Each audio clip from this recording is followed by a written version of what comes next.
Next fourth type का जो bitwise operator अभी तक हम लोग कर लिए, इसमें एंड पढ़ लिए, और पढ़ लिए, एक्सॉर पढ़ लिए। अब इसमें पढ़ेंगे हम लोग नॉट।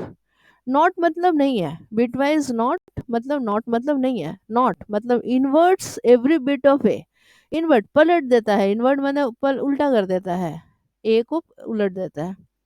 तो क्या करेंगे, देखो ए का वैल्यू अगर 5 है, तो यहाँ पे नॉट, ये जो है ना, ये वाला कीबोर्ड में देखना एक इस तरीके का सिंबल होता है, 1 के बगल में होता है। तो उस नॉट को लगाया, नॉट 5। नॉट 5 क्या हो जाएगा, तो देखो 5, ये 5 को पहले जो है आपको कन्वर्ट करना है बाइनरी में, क्योंकि ये बीट वाइज है तो बाइनरी में कन्वर्ट किए। तो बाइनरी में जब आप कन्वर्ट कर रहे हो तो ये हो जाएगा 101, तो आया। बहुत समय गलती क्या करते हैं हम लोग कि 101 आया, तो यहाँ पर हम लोग काउंट करने लगे 0 1 2, और यहाँ पे हो गया ये 1 और 2 इसका आंसर हम लोग बोलने लगते हैं कि ये जो होगा ये 5 हो जाएगा। बट 5 नहीं होगा। 5 इसलिए नहीं होगा क्योंकि जब भी ऐसा कैलकुलेशन, तीन तीन बिट्स में कैलकुलेशन नहीं होगा, जब भी होगा 4 बिट्स का कैलकुलेशन होगा। ठीक है, तो 4 बिट्स में जब वो जाएगा, तब क्या हो गया यहाँ पे,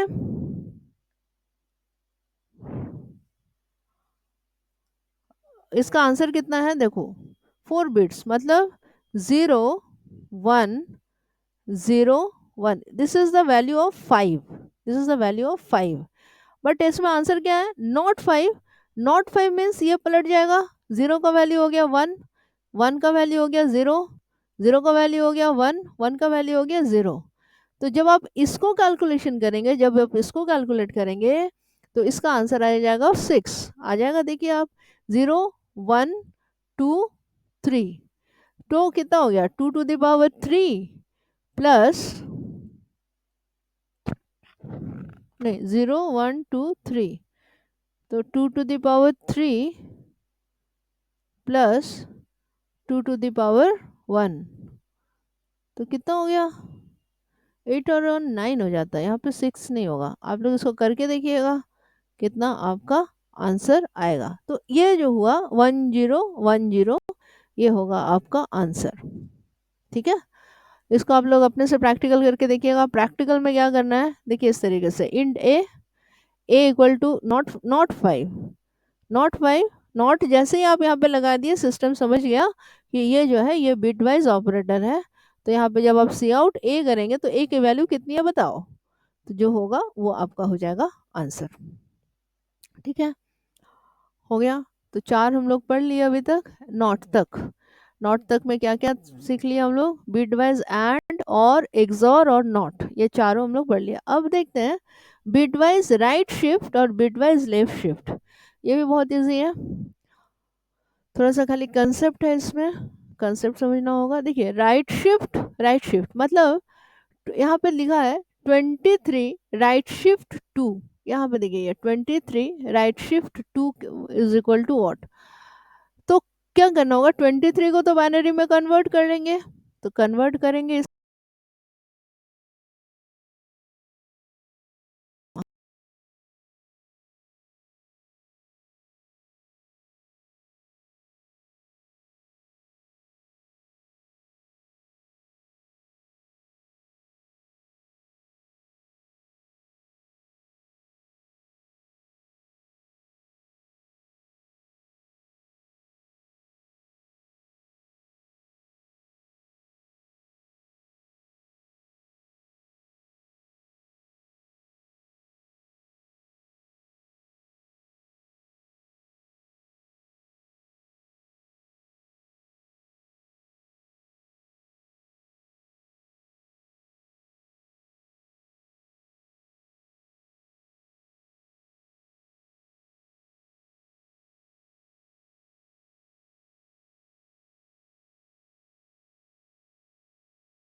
हाँ, नंबर की जो न्यूमरेटर कन्वर्ट हो जाएगा, 23 को आप लोग कन्वर्ट करेंगे तो 23 का value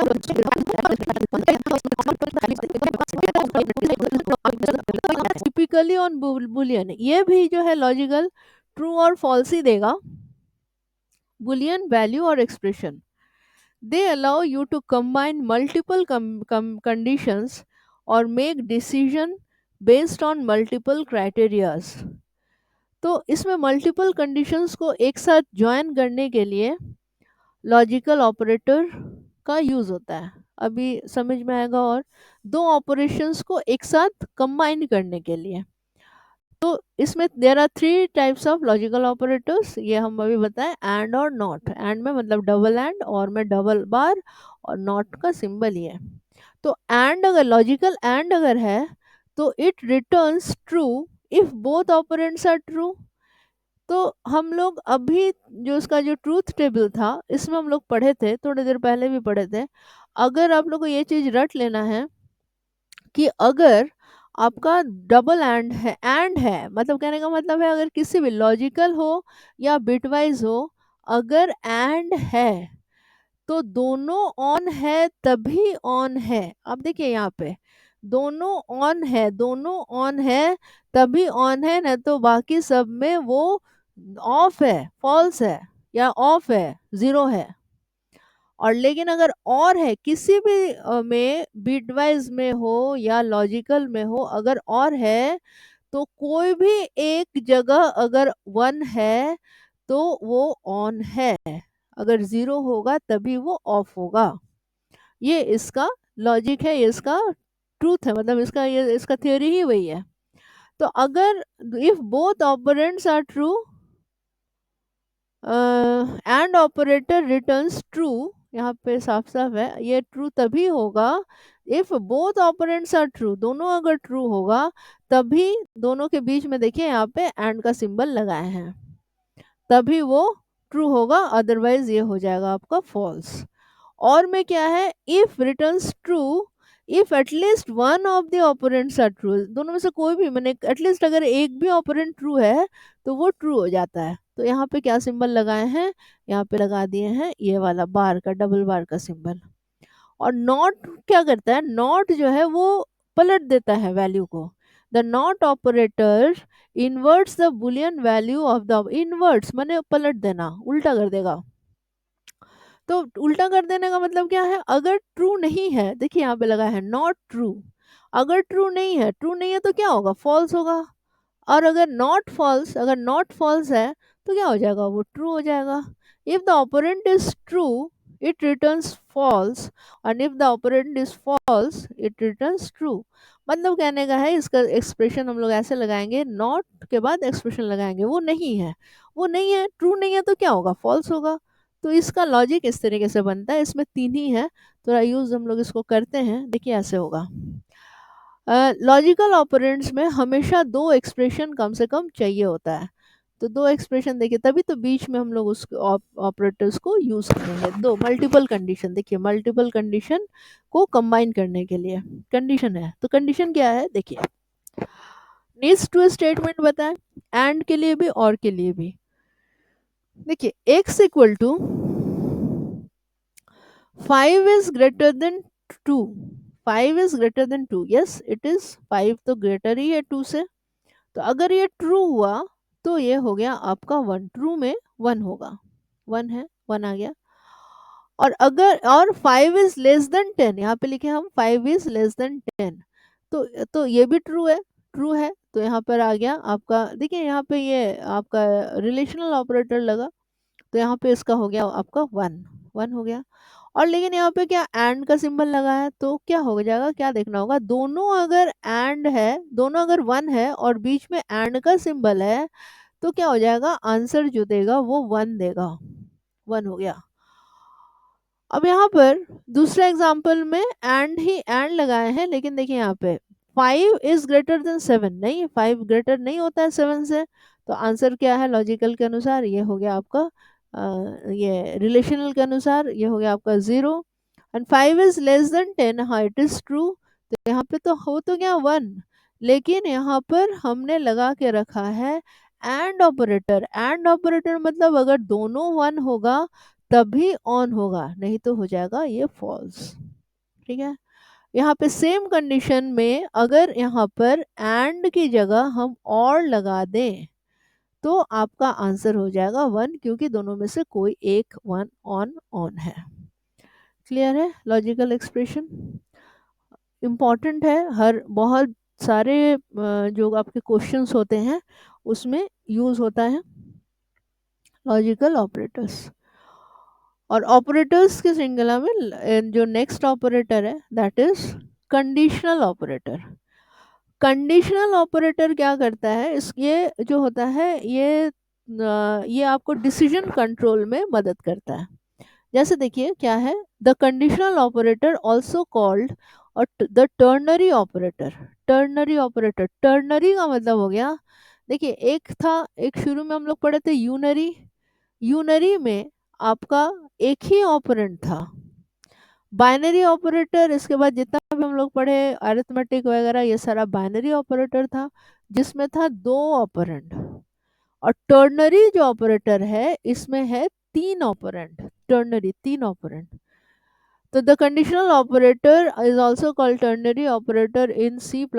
it is a shorthand मैंने shortcut of if else statement. इसी के द्वारा इफ एल्स स्टेटमेंट भी होता है।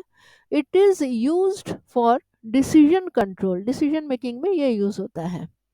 It allows you to evaluate a condition and evaluate a condition, condition को वो चेक करेगा and return any one value based on the condition is true और फॉल्स। ये एक ही को रिटर्न करेगा अगर वो देखेगा कि उसमें ट्रू है कि फॉल्स है। तो इसका जो ऑपरेटर्स है वो ये है, ये दोनों है, क्वेश्चन मार्क और कोलोन का सिंबल। तो देखिए कैसे लिखते हैं सिंटेक्स। इसका सिंटेक्स मतलब way to give commands. Condition लिखे, सबसे पहले आपको लिखना होगा कंडीशन, कंडीशन के बाद ये क्वेश्चन मार्क लगाएंगे। फिर एक्सप्रेशन 1 में आपको जो भी लिखना लिखिए। अगर कंडीशन ट्रू हुआ तो इसको दिखाएगा, ये ट्रू हुआ तो इसको दिखाएगा, और अगर फॉल्स हुआ तो इसको दिखाएगा। इसका ये है, फॉल्स हुआ तो इसको दिखाएगा। तो यहाँ पर ये वाला सिंबल जो है आपका, ये जो ऑपरेटर्स लगा तो यहाँ पे 2 ऑपरेटर्स लगते हैं और 3 इसमें जो है ऑपरेंड्स होते हैं। जैसे मान लीजिए यहाँ पे हम लोग एक एग्जांपल देखिए, ये a का वैल्यू अगर 10 है, b का वैल्यू अगर 5 है, और मैक्सिमम को बताओ कितना है। तो हम यहाँ पे बता रहे हैं कि अगर a, ये हमारा कंडीशन हो गया, a अगर बड़ा है b से तो तुम इसको दिखाओ, नहीं तो फिर बी को दिखा देना, जो मैक्सिमम वैल्यू है वो दिखाना है। तो अगर बड़ा है ना, ए का वैल्यू तो यहाँ पे 10 है और बी का वैल्यू 5 है, तो किसको दिखाएगा, ट्रू हो गया, ये कंडीशन ट्रू हो गया। तो यहाँ पे आपको क्या दिखाएगा, 10 दिखाएगा, 10 आ जाएगा। ठीक है, अब यहाँ पे फिर से एक लिए है x इज इक्वल टू 15।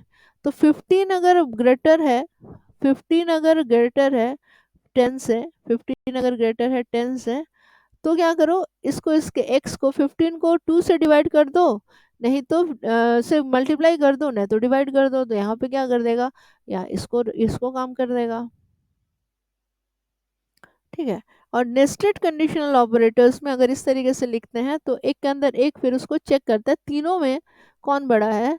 तो x is greater then y, पहले इसको चेक करेगा, हाँ पहले इसको चेक करेगा फिर इसको चेक करेगा। अगर ये कंडीशन ट्रू हुआ तो x में y के वैल्यू पे जाएगा, रुकिए, हाँ अगर ये कंडीशन ट्रू हुआ तो इसमें गया, अगर ये कंडीशन फॉल्स हुआ तो इसमें गया। तो इसका एक एग्जांपल देखते हैं प्रैक्टिकल में क्या करते हैं। Write a program to see whether a person is eligible for vote और नॉट। वोट के लिए एलिजिबल है कि नहीं पर्सन, वो मुझे देखना है, चेक करना है आपको। और कंडीशन क्या होता है वोट के लिए, तो एलिजिबिलिटी है कि उसका एज जो है, वो कंडीशन क्या है, उसका एज जो है शुड बी ग्रेटर देन और इक्वल टू 18, 18 से ज़्यादा होगा तभी वो एलिजिबल होगा, नहीं तो नहीं होगा। तो हम यहाँ पे कंडीशन लगाएंगे, एज अगर 18 से ज़्यादा या बराबर है तो वो एलिजिबल फॉर वोट है। क्योंकि यहाँ पे लंबा सा नाम लिखना है, इसलिए इसको डबल कोट्स के अंदर डाले ताकि वो एलिजिबल फॉर वोट है कि नहीं, और नहीं तो नॉट एलिजिबल दिखा दो। यहाँ पे स्ट्रिंग लगाए क्योंकि यहाँ पे लंबा सा एक कोट लिखे हैं इसलिए। अब इसका प्रैक्टिकल देखिए। इंट एज, एक एज लिए, स्ट्रिंग ए लिए। अब एलिजिबिलिटी फॉर वोट देखिए ऐसा आएगा, एलिजिबिलिटी फॉर वोट, इसको खाली डिस्प्ले कराए, करा के स्लैश एन किए तो नेक्स्ट लाइन में आ गया। एंटर, यूजर से ही मांग रहे हैं, तुम यूजर से ही मांग रहे हैं कि तुम हमको पर्सन का एज बता दो। एज अगर बता दोगे तो उस बेसिस पे हम उसका बताएंगे कि वो एलिजिबल है कि नहीं है। तो enter the age of the person, enter the age of the person, enter the age of the person, मान लीजिए उसने दिया 23। तो 23 जब दिया तो मतलब यहाँ पे enter the age of the code, देखिए enter the age of the person, जब वो एंटर करेगा तो उसको सीन में ले लिए, कहाँ ले लिए, एज में ले लिए। वो जो होगा नंबर ही देगा, तो नंबर हम लोग यहाँ पे इंट में ले लिए। अब क्या कर रहे हैं, यहाँ पे स्ट्रिंग लगाए हैं। स्ट्रिंग क्यों, क्योंकि हमको शो कराना है एलिजिबल है या नॉट एलिजिबल है। तो एलिजिबल या नॉट एलिजिबल जो है वो स्ट्रिंग है, वो और कुछ नहीं है। स्ट्रिंग मतलब डबल कोट्स के अंदर लिखे हैं वो है। तो a इक्वल टू, हम यहाँ पे कंडीशन लगा रहे हैं, if age is greater than और इक्वल टू 18, अगर 18 है तो इसको दिखाओ, और नहीं तो फिर इसको दिखाओ। तो हमारा इनपुट कितना आया, 23 आया। 23 आएगा तो वो हमको क्या दिखा देगा, एलिजिबल दिखा देगा। आप जो प्रैक्टिकल करेंगे तो यहाँ पर आप 5 6 7 कुछ डाल के देखिएगा जो कि 18 से कम होगा, तो देखिएगा आपका आंसर जो है वो नॉट एलिजिबल आना चाहिए। यहाँ पे ए में डाले हैं उसको, तो सी आउट करा दिया यहाँ पे ए को। तो यहाँ पे इस तरीके से आपका ये प्रोग्राम जो होगा वो रन करेगा। बहुत इंपॉर्टेंट क्वेश्चन है, ये क्वेश्चन भी बहुत इंपॉर्टेंट है। आप लोग इसको जरूर से प्रैक्टिकल कीजिएगा, और यहाँ से भी आप इसका देख लीजिएगा कि कैसे होगा। एक एक चीज़ को करते हुए प्रैक्टिकल्स जरूर कीजिएगा, क्योंकि बहुत सारा कॉमा फुल स्टॉप, इसका जो पंचुएशन मार्क्स होता है उसमें भी बहुत ज़्यादा एरर होता है। तो इसलिए करते करते ही वो आएगा, नहीं तो बहुत ज़्यादा एरर हो जाएगा, फिर आप लोग उसको समझ नहीं पाइएगा कि कहाँ से क्या एरर हो रहा है। एक इसी का दूसरा क्वेश्चन है, ये आप लोग अपने से ट्राई कीजिएगा। Write a program to print if age is greater than 18, तो वो एडल्ट है, नहीं तो फिर वो माइनर है। ठीक है, तो यहाँ पर स्ट्रिंग, तो यहाँ पे हिंट हम लगाए हैं, स्ट्रिंग में रिजल्ट कर दीजिए। ये आपका कंडीशन हो गया, अगर वो 18 से बड़ा है तो उसको एडल्ट दिखाना है, नहीं तो वो माइनर है। तो सी आउट करा देंगे you are an result, result में जो होगा वो आ जाएगा, you are an adult, an या ए, यू आर एडल्ट और यू आर माइनर। तो इस तरीके से इसका प्रैक्टिकल आपको खुद से प्रैक्टिकल करना है।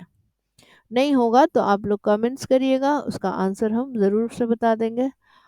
और एकदम लास्ट का जो ऑपरेटर है और सी प्लस प्लस के ये में प्रोग्रामिंग में, वो है असाइनमेंट ऑपरेटर। लास्ट है, इसकी प्रायोरिटी सबसे कम होती है, लेकिन है। The assignment operator is use to assign a value to the variable. Assignment मैंने वैल्यू को असाइन करते हैं, जैसे हम लोग लिखते हैं ना a इक्वल टू 10, तो क्या किए, a में a की वैल्यू असाइन किए जो कि 10 है। ये तो हो गया असाइनमेंट ऑपरेटर, असाइनमेंट किए। लेकिन कंपाउंड असाइनमेंट करके एक ऑपरेटर होता है जिसमें दो चीजें एक साथ मिली हुई रहती है। जैसे सिंपल असाइनमेंट तो ये हो गया, ए इज इक्वल टू बी हो गया, तो बी का वैल्यू जो है वो ए है, बराबर है। अब यहाँ पे हम यहाँ पे एंड असाइन दोनों लगाए हैं, एंड असाइन। तो मतलब इसको हम कैसे लिखे लिखे हैं, A plus equal to A B, तो इसका इक्विवेलेंट क्या हो गया, A equal to A plus B, A equal to A plus B. Subtract and assign, minus का सिंबल है तो सब्सट्रैक्ट हो गया, उसमें क्या हो गया, a minus equal to B, तो a equal to a minus b, ये ऐसे हो गया। मल्टीप्लाई है तो मल्टीप्लाई एंड असाइन, तो a multiply equal to B. तो इस तरीके से ना ये सारा जो है दो दो में चलता है। जावा में इसका यूज होता है, असाइनमेंट ऑपरेटर का बहुत ज़्यादा यूज होता है। तो इसका अगर प्रोग्राम हम लोग देखें, एक एग्जाम्पल प्रोग्राम है, देखिए a की वैल्यू है 10, b की वैल्यू लिए है 5। तो अगर हम लिखते हैं a plus equal to B, तो after a plus equal to B करेंगे तो इसका रिजल्ट आना चाहिए a। मतलब इसका मतलब क्या हुआ, it is same as a equal to A plus b. तो a equal to A plus b मतलब हम लोग का ये हो गया a equal to A plus b, इसका मतलब है ये। तो a equal to A plus b मतलब कितना आ जाएगा, 15 आना चाहिए। a का वैल्यू यहाँ पे कितना है, 10 है, और प्लस b का वैल्यू कितना है, 5 है। तो 5 है तो दोनों का आंसर कितना हो जाएगा, 15 हो जाएगा। और इसलिए हम लोग डिस्प्ले किसको करा रहे हैं, a को ही करा रहे हैं। a का वैल्यू इज आपका, इसको क्या है ये देखो यहाँ पे a है। आफ्टर a प्लस b, तो यहाँ पे मेरा आंसर भी आएगा उस तरीके से, after a plus equal to b is comma दिए, फिर a 13 माइनस हो गया, मल्टीप्लाई हो गया, और ये हो गया आपका मॉड्यूलस। तो इसका भी प्रैक्टिकल ज़रूर से करिएगा, इसी तरीके से करके देखिएगा, अपने से सारा कुछ इसके आपके इसमें दिया हुआ है एग्जाम्पल में, ठीक है। तो और एक चीज़ है, मेरा एक ब्लॉग है, इसका डिस्क्रिप्शन हम आप लोग को दे देंगे, इसमें ये ऑपरेटर्स के बारे में पूरा डिटेल्ड जो है उस ब्लॉग में आपको मिल जाएगा। जो थ्योरी पोर्शन है इसका वो उस ब्लॉग पे भी मिल जाएगा, तो वहाँ से भी आप लोग देख सकते हैं, नहीं तो यहाँ से भी आप लोग समझ सकते हैं इसको, ठीक है।